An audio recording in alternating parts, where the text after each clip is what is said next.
உங்களோட லங்ஸ் எந்த அளவுக்கு நல்லா பவர்ஃபுல்லா ஸ்ட்ராங்கா இருக்குன்றத இந்த வீடியோல டெஸ்ட் பண்ணி பார்த்துடலாம். அதுக்கு முன்னாடி இந்த வீடியோக்கு ஒரே ஒரு லைக் மட்டும் கொடுத்து வீடியோவை ஸ்டார்ட் பண்ணுங்க. நான் இப்போ பிரீத்னு சொல்லுவேன். நல்லா மூச்சை இழுத்துட்டு ஹோல்ட் பண்ணி வச்சுக்கோங்க. இங்க மொத்தமா நார்மல், குட், கிரேட், ஆசம்னு 4 இருக்கு. உங்களால இந்த 4 டைப்ல எந்த அளவுக்கு மூச்சை ஹோல்ட் பண்ண முடியுதுன்றத கமெண்ட்ல கடைசியில் சொல்லுங்க. ஆரம்பிக்கலாமா? பிரீத் இன்,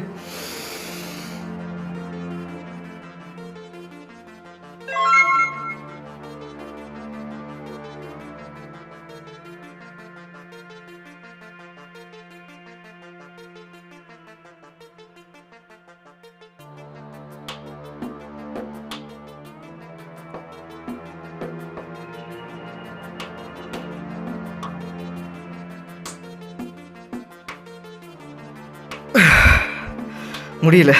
என்னால் கிரேட் வரைக்கும் தான் பண்ண முடிஞ்சுது. ஓகே, யாரெல்லாம் ஆசம் வரைக்கும் பண்ணுறீங்கன்றதை பார்க்கலாம். நீங்கள் எந்த டைப்பில் வந்தீங்கன்றதை இந்த வீடியோக்கு ஒரு லைக்கை கொடுத்துட்டு கமெண்ட்டில் சொல்லுங்கள். அப்படியே உங்கள் ஃப்ரெண்ட்ஸோட லங்ஸை செக் பண்ணி பார்க்கணும்னு நினச்சிங்கன்னா இந்த வீடியோ உங்களுக்கு ஷேர் பண்ணி விட்ருங்க.